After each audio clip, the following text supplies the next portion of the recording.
Ini pertanyaan terakhir dari saya, mungkin disambung sama teman-teman ya. Baik. Ini saudara kan sudah menghubungi, mengajak, mengundang Bambang Tri untuk bermubahalah. Saudara juga sudah mengeluarkan materi yang tidak sedikit. Baik. Untuk mengundang itu. Terus kemudian tujuan mubahalahnya itu sendiri, kalau saya mengutip kemarin, saudara karena sudah merasa yakin dengan Bambang Tri itu terkait tuduhan ya, palsunya ijazah sekolah milik Pak Jokowi. Baik. Yang ingin saya tanyakan itu, motivasi Anda itu apa sebenarnya dalam hal mengundang Bambang Tri ini? Real aja maksudnya, motivasi Anda apa? Saya waktu itu tidak punya motivasi, spontan ya. Karena ini isu yang menarik ini. Ini isu menarik ini. Jadi spontan, apa benar ijazahnya Presiden Republik Indonesia ini palsu? Jadi spontan karena ini isu yang menarik dan saya YouTuber yang punya insting jurnalis. Kalau ada berita-berita seperti ini ya wajar lah, saya langsung nyambar itu berita itu, saya cari itu. Iya, ketika saudara sebelum melakukan podcast itu, sebelumnya apa untuk sekedar memastikan kayak gitu, apakah sempat ngomong-ngomong atau berbicara ngobrol dulu lah intermezzo dengan apa saudara Bambang Tri ini, keyakinannya seberapa istilahnya terkait dengan kepalsuan ijazah ini? Apakah saudara sempat berbincang-bincang sebelumnya? Kalau misalnya saudara misalnya melihat, karena saudara juga YouTuber juga, sekarang misalnya saling bertanya dengan Pak Bambang kan sudah tahu bisa ini sebenarnya benar apa enggak, istilahnya bisa diverifikasi enggak datanya segala macam yang akan diomongkan di podcast nanti gitu loh. Baik, kemarin sudah sempat saya bahas kayaknya bahwa podcast itu 100% murni, mengalir, tidak ada settingan, nanti aku bertanya begini, kamu jawab begini, itu tidak ada. Saya bertanya mengalir tanpa konsep, dia menjawab juga mengalir tanpa konsep, kurang lebih seperti itu. Oke, dilanjutkan. Terima kasih. Mau melanjutkan dari rekan saya. Baik. Kemarin dari persidangan sebelumnya ya, kalau saya tidak salah catatan saya, saudara terdakwa ini SD sampai kelas 5 ya. Di SD Ketani, Gempeng, Bangil, Pasuruan.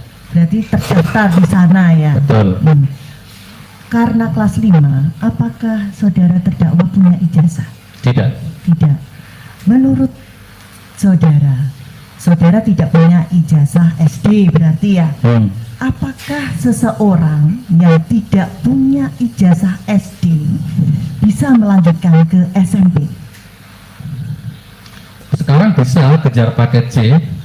Kalau Misalkan. SD-nya negeri bisa tidak pada waktu itu? Misalnya tahun kalau SD ya 80-an, sekitar 80-an, bisa tidak punya ijazah, belum lulus, kemudian masuk ke SMP, kira-kira bisa tidak? Jadi pertanyaan ini membawa saya kembali ke masa kecil saya. Ya. Jadi saya tidak bisa menjawab pertanyaan ini karena pada masa-masa itu saya sudah sibuk main debus, saya sudah sibuk bertarung dengan nasib, ya. Jadi saya tidak bisa menjawab pertanyaan ini. Itu kan pertanyaan formalitas pendidikan dan waktu itu saya nggak tidak menjawab ya. Ini kan podcastnya yang menarik waktu itu, Bambang Tri kemudian diajak oleh saudara terdakwa di dalam channel saudara, kaitannya kan dengan ijazah Jokowi palsu. Sempat tidak ditanyakan kepada Bambang Tri, palsunya di mana toh?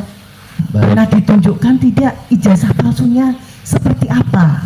Baik, Ibu Jaksa, pertanyaan saya soal ijazah palsu kepada Bambang Tri di podcast itu yang durasinya 1 jam itu, saya yakin sudah tuntas, tas.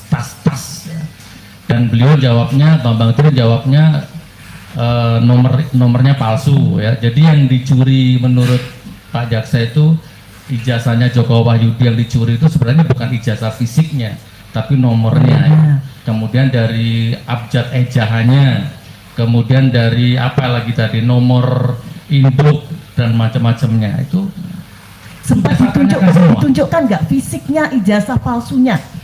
Sempat ditunjukkan tidak? Tidak, hanya menunjukkan buku Bambang Tri bawa itu. Oh, tapi nggak ditunjukkan ijazah palsunya ya? Tidak, karena Bambang Tri tidak punya ijazah palsu. Bambang Tri punya data A, B, C sampai Z tentang kepalsuannya. Karena kemarin tadi kan bilang nomornya yang dicuri.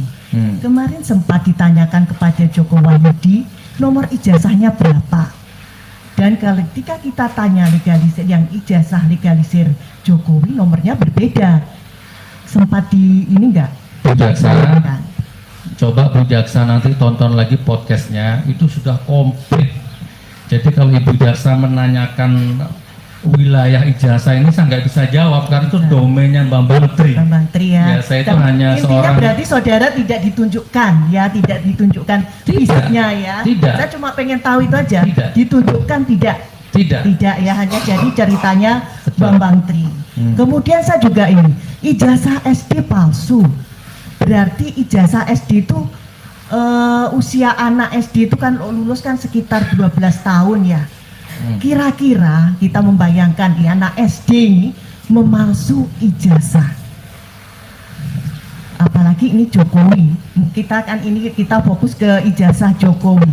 Usia 12 tahun Jokowi waktu itu punya kehebatan apa seorang Jokowi bisa memalsukan ijazah? Oke, saya rasa itu kalau memang terjadi pemalsuan ya, saya rasa bukan pada waktu itu, tapi waktu saat sekarang beliau menjabat jadi presiden, mencalonkan diri jadi presiden, dibutuhkan ijazah ini SMA minimal kan sederajat.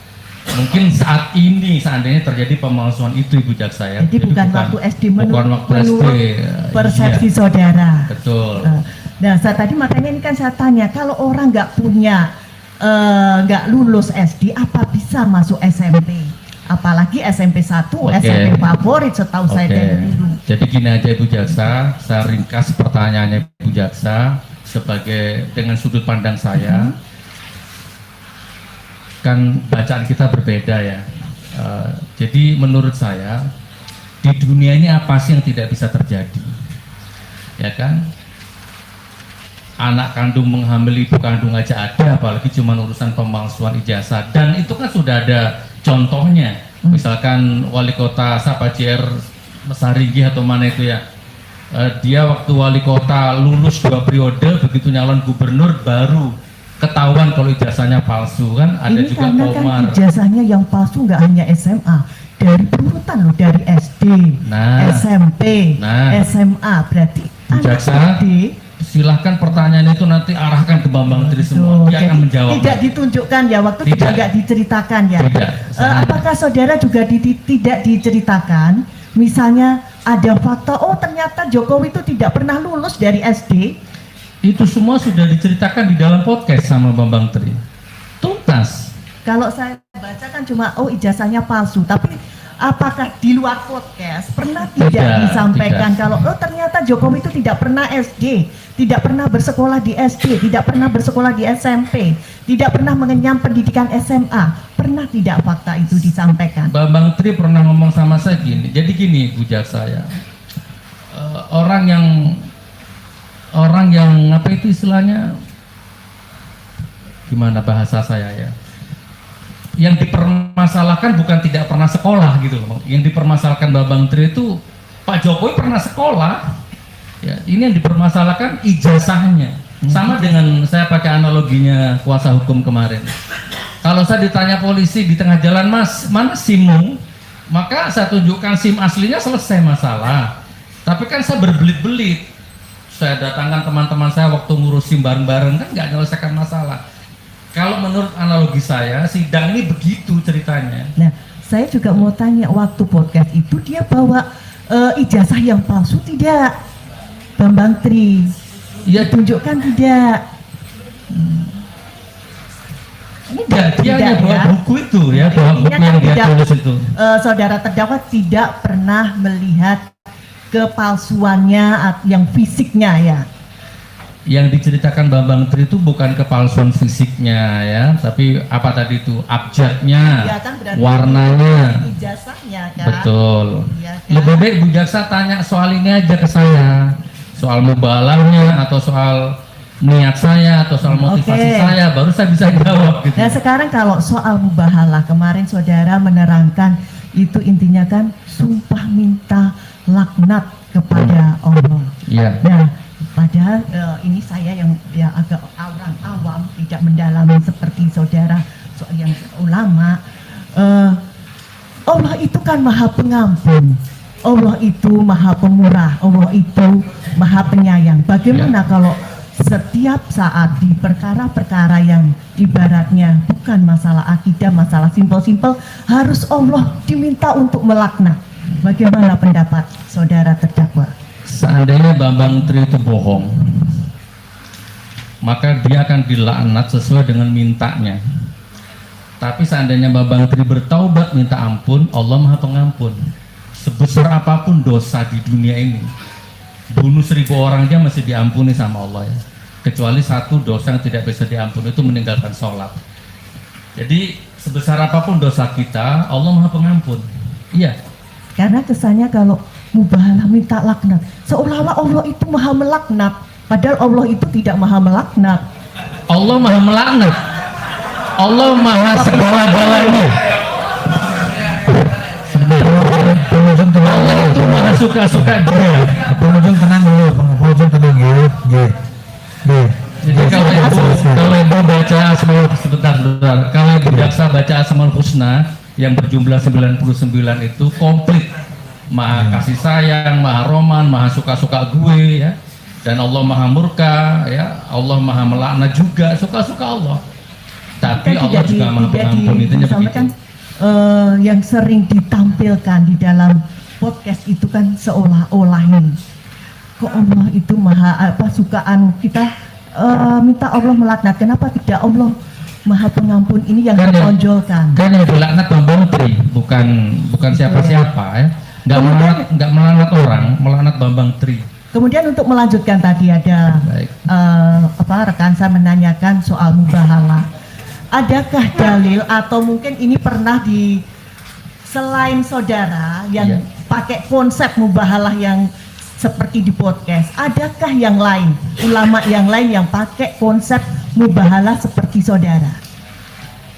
Setahu saya belum ada, tapi ada sumpah pocong. Makanya mubahalah ini beda daerah, beda kultur, beda kearifan lokal. Orang juga punya ijtihad. Pada prinsipnya sama, mubahalah ada Al-Quran, tapi pakai sumpah pocong di masjid ya, di Madura sering terjadi, di Banyuwangi sering terjadi, dituduh punya ilmu santet. Karena nggak terima, terjadilah mubahalah. Di Indonesia ini sudah banyak yang bermubahalah itu jaksa. Jadi yang dengan istilah ada istilah pocong, kalau saudara mengistilahkan mubahalah ya, yang konsepnya seperti itu ya. Betul. Baik, saya lanjutkan ya. Pak Subhan. Ya. Pada saat awalnya saudara mengundang Bambang Tri untuk hadir di podcast saudara, tadi saudara bilang tidak ada motivasi apa-apa gitu. Tapi sebenarnya apa yang saudara harapkan tadi dengan kata-kata ini menarik karena menyangkut ijazah palsu Presiden Republik Indonesia. Awalnya yang saudara bayangkan kalau saudara menayangkan podcast itu akan seperti apa? Tadi sudah saya jawab. Pada awalnya spontan ya, nggak ada motivasi apa-apa, ya hanya tertarik aja sebagai YouTuber, tertarik dengan tantangan, tertarik dengan sesuatu yang viral, ya, dan apalagi menyangkut ijazah orang nomor 1 di Indonesia yang menurut saya ya, saya itu sebenarnya tidak punya, nggak kenal dengan Pak Jokowi secara pribadi ya, jadi nggak mungkin saya ngeritik, dendam, marah sama Pak Jokowi, nggak mungkin. Tapi sebagai presiden, sebagai pemimpin itu kan juga wajib hukumnya untuk dikritik. Hukumnya wajib itu, bukan sunnah. Karena presiden itu dari satu titik pindah ke titik koordinat yang lain itu dibiayai oleh rakyat gitu kan. Jadi hanya spontan begitu aja muncul di pikiran saya. Ini menarik ini. Sama dengan Metro TV, TV One, semua media mainstream itu kalau punya kalau punya apa itu, ada nemu berita seperti ini ya pasti kencang ya ngejar rating dan lain sebagainya. Ya mungkin media mainstream sampai detik ini nggak ada yang berani ngundang Bambang Tri ya mungkin karena satu kubu atau bagaimana, wallahualam bishawab. Iya, artinya saudara memang berharap pasti ini nanti memprediksi lah setidak-tidaknya bahwa ini nanti akan viral begitu. Iya. Ya. Dan kalau viral pasti bagi saudara akan mendatangkan satu keuntungan. Tapi pada kenyataannya apakah ini menguntungkan atau merugikan bagi saudara pada akhirnya? Baik, saya paham kemana arah pertanyaan itu ya. Saya jelaskan dulu. Dalam podcast, dalam ibadah, dalam hidup, keuntungan tidak segala-galanya bagi saya. Saya punya penghasilan sampai 40 juta sebulan di YouTube, bahkan 15 juta sebulan di YouTube, tidak pernah masuk ke dapur rumah tangga saya. Ya, lebih banyak saya hambur ke orang, ke rakyat, pakai bangun rumahnya fakir-fakir miskin itu. Jadi saya paham, saya siap lapar, yang penting orang lain kenyang.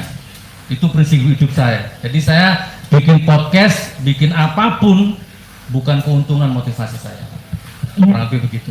Tapi YouTube channel saudara yang Suginur Official 13 kan sekarang di breakdown. Padahal dulu pakai akun yang itu. Ya. Ya kan? Nah, maksud saya dengan adanya sekarang YouTube channel saudara itu yang official itu sekarang sudah tidak lagi bisa tayang, itu merugikan nggak bagi saudara? Biasa saja, dunia ini datang pergi silih berganti. Ya, patah satu tumbuh 1000 itu udah biasa. Kehilangan uang, kehilangan nyawa, kehilangan keluarga biasa. Udah nggak ada masalah, apalagi cuma akun ya, bikin lagi nanti bisa. Kurang lebih seperti itu. Ya. Tapi waktu itu pada saat saudara mengundang dan menayangkan podcast ini, saudara sempat berpikir nggak ini bakalan ada risiko yang akan saudara terima? Bukan sempat berpikir, tapi memang pasti akan terjadi, kan udah pernah saya alami nih. Akun saya yang pertama dulu kan juga diambil sama penyidik gitu kan, sudah diambil juga. Jadi bagi saya itu biasa intinya, nggak penting mau hilang akun bikin lagi, nggak penting. Yang penting wa ma khalaqtul jinna wal insa illa liya'budun. Tidak kuciptakan jin dan manusia untuk hidup di dunia ini kecuali untuk ibadah. Maka setiap apapun yang tersadap retina mata saya, terdeteksi gendang telinga saya, terdeteksi kolbu saya, semua saya niatkan ibadah. Jadi saya nggak akan sakit hati karena rugi akun diambil, kehilangan uang, dan saya nggak akan membumbung bahagia karena kedatangan uang. Enggak, saya hidup biasa-biasa saja. Begitu jaksa. Iya, baik. Terus tadi saudara kan pendakwah juga Ustaz. Dari podcast yang saudara tayangkan bersama dengan Bambang Menteri, apakah di situ saudara merasa ada nilai dakwah yang saudara siarkan di situ? Kalau tanyanya ke saya, iya, kan semua tergantung sudut pandang. Bahasa saya amar ma'ruf nahi munkar. Ya, menyampaikan yang benar, mencegah kemungkaran. Jadi makanya perlu diuji, kalau bahasa Rocky Gerung tuh perlu diuji. Walaupun harapan saya sebenarnya jangan diuji di sini, tapi diuji di kampus, di akademisi, atau sama-sama YouTube-nya, atau dibedah di buku, disimposiumkan, diseminarkan. Harapan saya begitu, tidak di pengadilan ini. Ya. Gitu. Nilai dakwahnya di mana? Dakwahnya saudara itu di mana? Yang saudara sisipkan di dalam podcast itu? Ya, menyampaikan yang disampaikan Bambang ini benar apa bohong, itu sudah dakwah itu. Ya, amar ma'ruf nahi munkar itu. Dan ini akan terus menjadi nilai dakwah selama nanti yang asli itu tidak muncul di persidangan, akan tercatat dalam sejarah nanti sampai kapanpun. Makanya begini, saudara jaksa ya, kapan hari kan muncul sebuah nama yang Pak Anto itu ya, kakak iparnya itu ya, kakaknya Bu Iriana itu. Saya prihatin, kenapa beliau sampai ngundang-undang orang ke Polresta, mengkondisikan orang, mengkoordinir orang tuh di BAP di Polresta. Daripada buang-buang waktu dan sumber daya begitu, mending datang ke sini bawa ijazah aslinya. Tamat Bambang Tri, saya beristighfar, saya minta ampun kepada Allah, dan saya minta maaf kepada keluarga besarnya Jokowi, selesai. Kan begitu harapan saya. Motivasi saya begitu. Iya. sama dengan saudara, semua yang mendengar itu pasti pengen tahu apakah saudara Bambang Tri itu bohong atau tidak. Makanya yang kita kejar adalah sumbernya informasi dari Bambang Tri itu dari mana itu. Nah itu yang nanti mungkin dengan teman-teman saya nanti akan kita tanyakan ke Bambang Tri. Kalau saudara juga, kan saudara juga tidak mencek sumbernya dari mana, dia bawa bukti apa. Saudara tidak hanya memfokuskan dia bohong atau tidak berdasarkan sumber.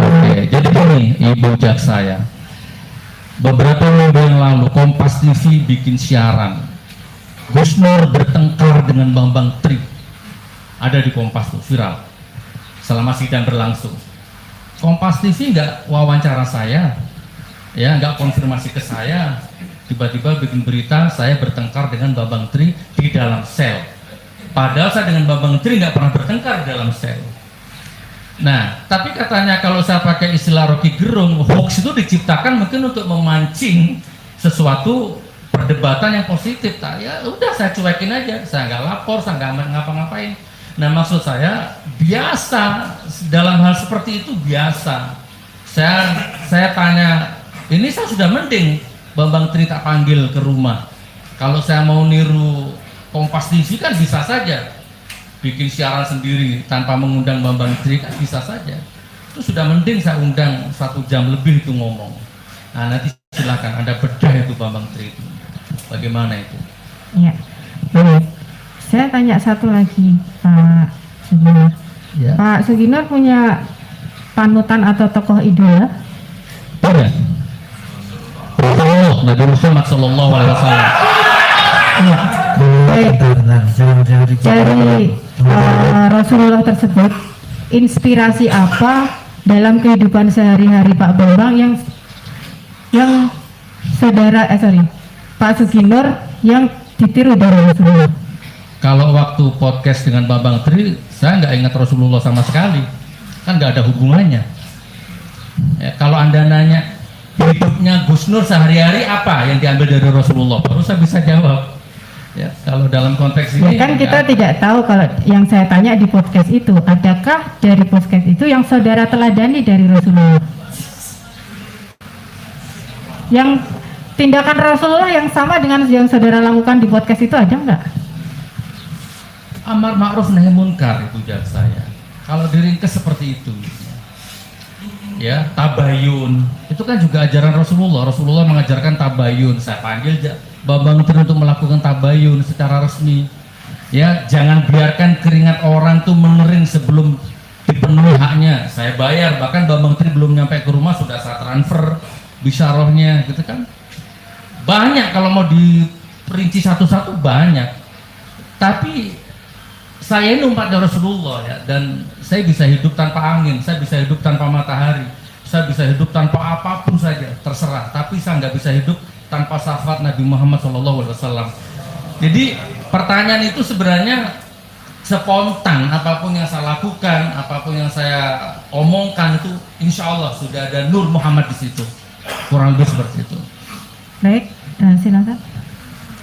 Bisa ada dari teman-teman? Ya. Bahkan ya. Baik, silakan. Saudara Gus Nur ya, santai ya Gus.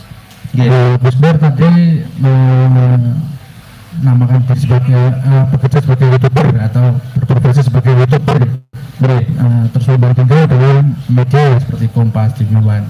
Bisa Gus Nur jelaskan perbedaan YouTuber sama seorang wartawan yang memiliki media resmi seperti itu? Apa bedanya ya? Nggak tahu saya ya, jaksa ya. Persamaan dulu, nanti bedanya baru kelihatan. Mungkin sama-sama pewartanya, cuman kalau di media mainstream terikat aturan ya, terikat sistem oleh Dewan Pers atau apa gitu ya. Kalau YouTuber ini kan bebas-bebas saja, nggak ada yang mengikat. Kecuali kalau kontennya melanggar, baru YouTube membacklist, nggak boleh diterbitkan. Itu nanti otomatis.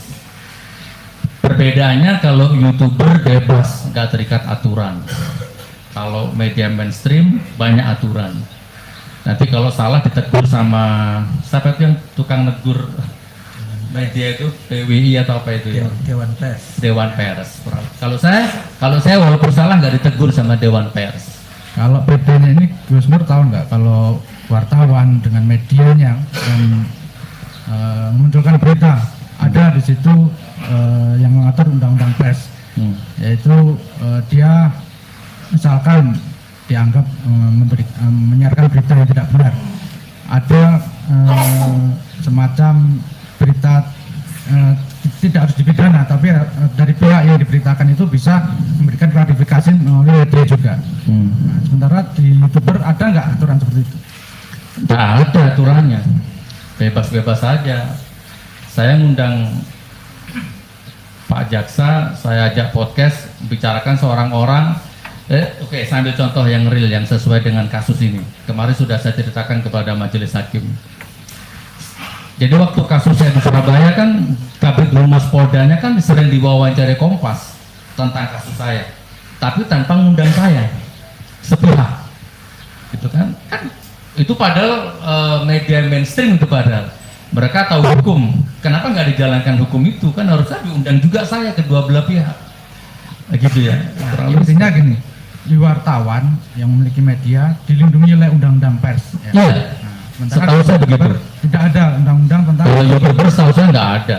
Paling kalau kontennya melanggar, ada pengumuman dari YouTube konten Anda melanggar, dan tiba-tiba nggak bisa terbit gitu aja. Artinya kalau YouTuber melakukan pelanggaran yang diatur di dalam undang-undang pidana umum lah, bisa dilakukan pidana. Sementara di wartawan dilindungi undang-undang pers dengan harus ada klarifikasi dari pihak yang diberitakan. Setahu saya walaupun wartawan ataupun reporter televisi yang resmi sekalipun, kalau dia melanggar hukum, ada yang melaporkan terkait berita, bukan hukum yang lain ya. Oke, dan ada yang melaporkan, setahu saya bisa kena delik, gitu kan?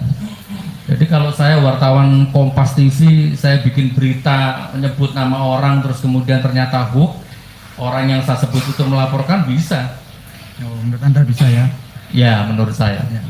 Terus kemudian terkait kesimpulan dari posting dengan Bambang Tri, apakah Gus Nur saat itu kemudian melaporkan Pak Jokowi yang dibilang jasanya palsu dengan Bambang Tri ke pihak yang berwajib, maupun ke polisi, baik ke DPR maupun ke misalkan Ombudsman yang merupakan lembaga yang menerima kritik atau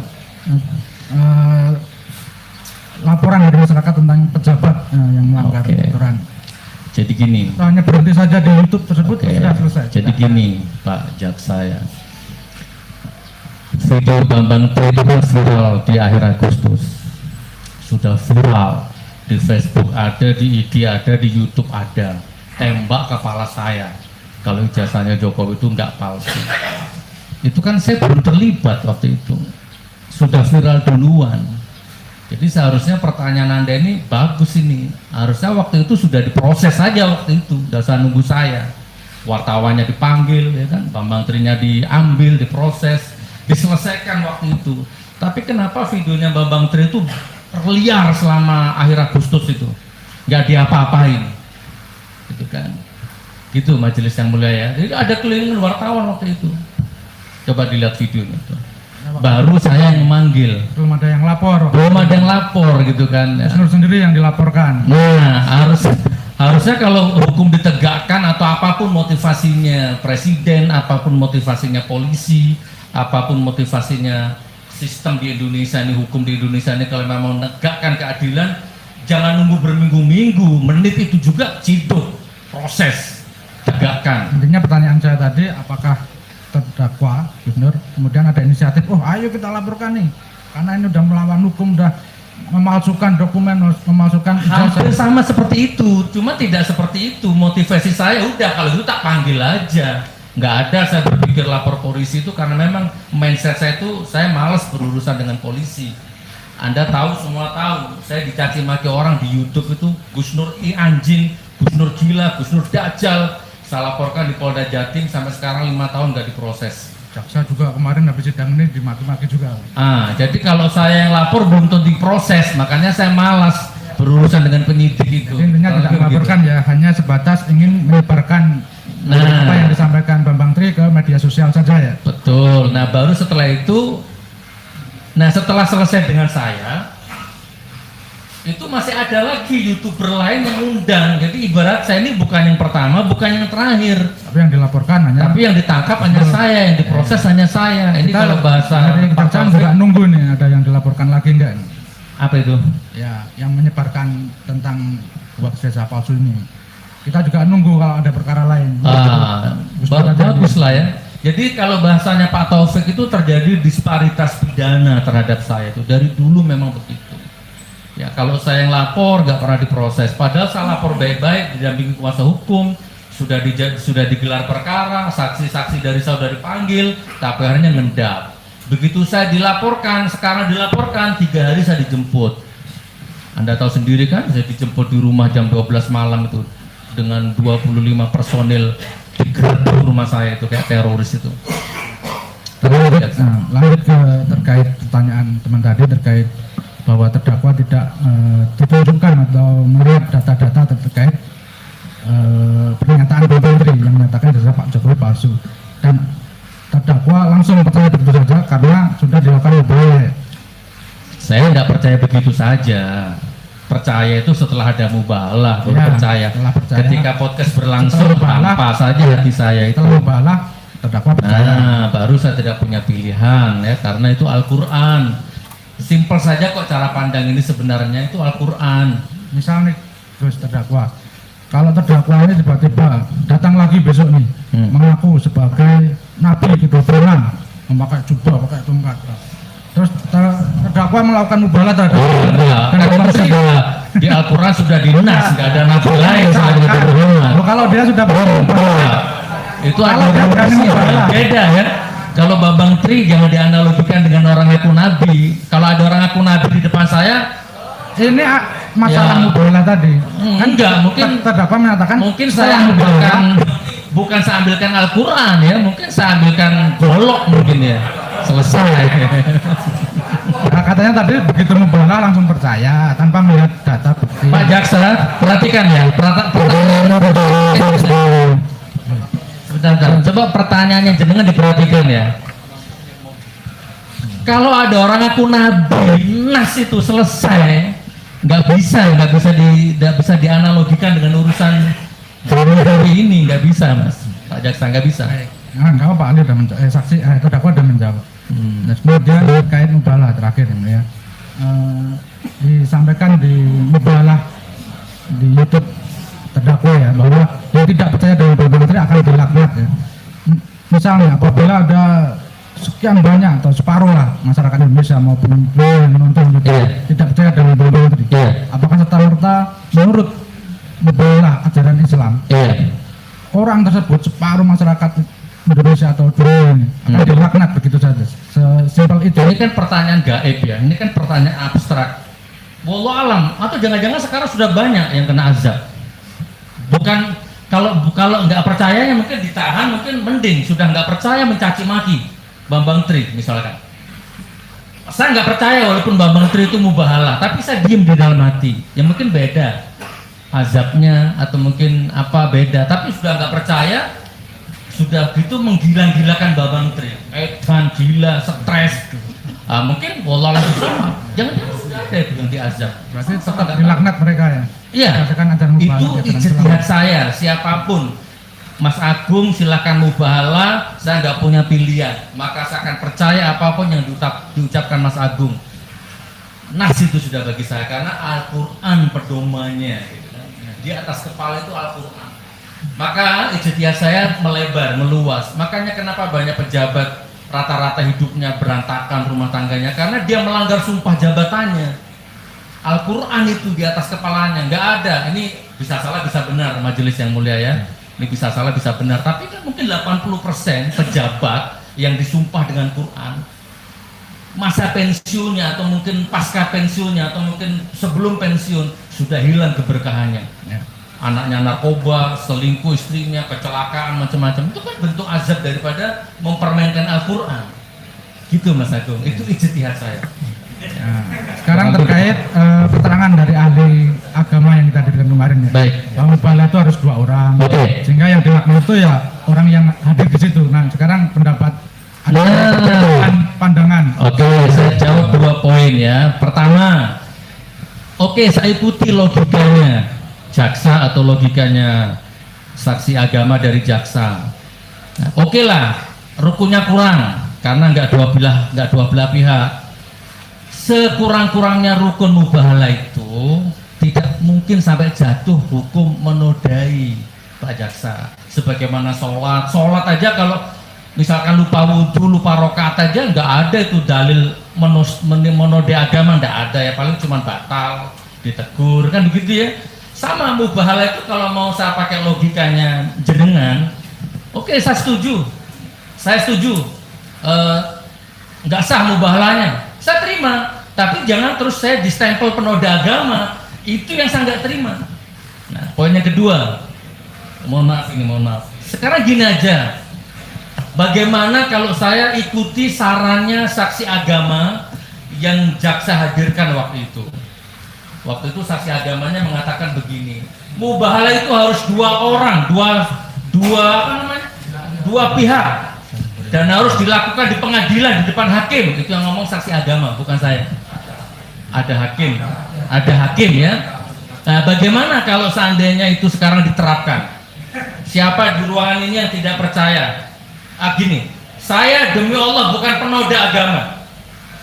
Nah, sekarang siapa di ruangan ini yang tetap memaksa menuduh saya penoda agama? Mumpung ada hakim, mumpung ada dua belah pihak, bagaimana kalau sekarang kita mubahalah di sini? Siapa yang dusta dia dilaknat. Saya bukan penoda agama, saya bukan penista agama. Hidup mati saya demi menegakkan agama. Anak saya hafal Quran, ya. Hidup mati saya untuk menegakkan agama Allah, mana mungkin saya menoda agama.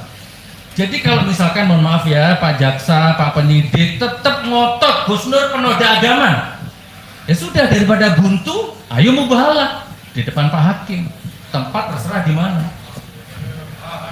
Mohon maaf Mas. Gitu kurang lebihnya Mas. Presiden terkait setelah dakwaan wajib bagi saya biar jangan mengatakan hafal Al-Quran ya, terkait ayat Al-Hujurat ayat 6, bisa Anda jelaskan terkait dengan saya belum hafal apa tentang apa ya, saya bacakan artinya. Silakan. Hai orang-orang yang beriman, jika datang kepada orang yang fasik membawa suatu berita, maka periksalah dengan teliti agar kamu tidak menimpakan suatu musibah kepada suatu kaum tanpa mengetahui keadaan yang menyebabkan kamu menyesal atas perbuatanmu itu. Baik. Apakah Taruhlah Mas bahwa itu orang fasik. Saya ikuti logika ayat itu. Anggap saja Bambang Tri itu orang fasik. Kan sudah saya undang, saya perbaiki. Kemudian fokusnya periksalah dengan teliti. Nah, apakah terdakwa sudah melakukan pemeriksaan dengan teliti? Podcast itu termasuk memeriksa dengan teliti untuk 1 jam itu. Nah, sekarang tugasnya jaksa nanti memproses dia untuk dengan teliti. Periksa. Kalau tugasnya sudah selesai itu, sudah saya periksa dengan teliti. Tapi karena tetap saya nggak percaya, mubahalah itulah yang terjadi akhirnya. Sudah saya periksa Pak. Ya, gitu kan. Kurang lebih seperti itu. Makasih.